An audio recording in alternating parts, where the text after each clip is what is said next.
Thank you so much, Ms. Hoyle. Now I recognize Mr. Menendez from New Jersey.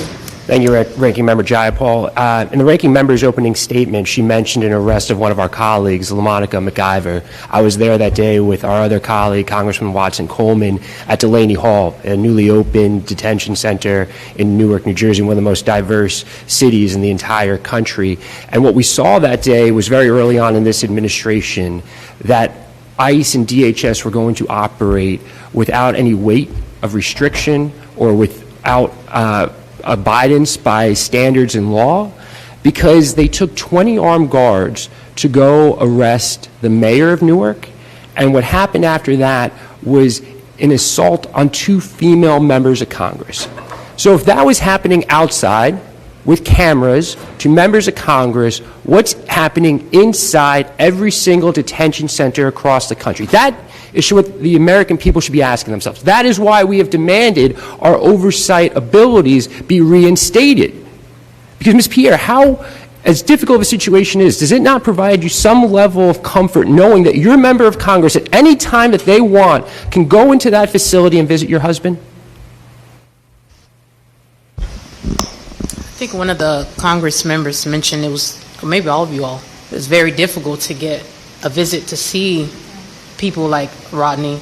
I remember Senator Warnock's office. Some of his folks tried to go see Rodney, and they were successful. However, the staff was very strategic.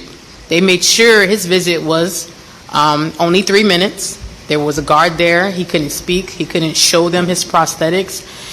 They're very strategic to make sure it's very difficult. But it is frustrating that our elected officials are not available to see constituents like Rodney, and it's very hard on families like mine.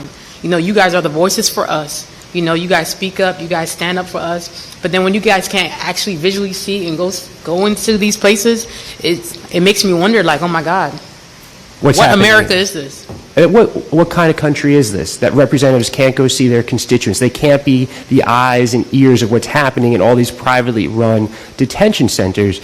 Ms. Roy, in your 20-plus years of doing immigration law, have you ever seen such a deep infringement on the ability of counsel and family members to visit detained individuals? No, this feels truly unprecedented, especially with the scale of detention right now. Not just unprecedented, but in your years of doing this, could you have even imagined that this would be the situation we would find ourselves in 2025?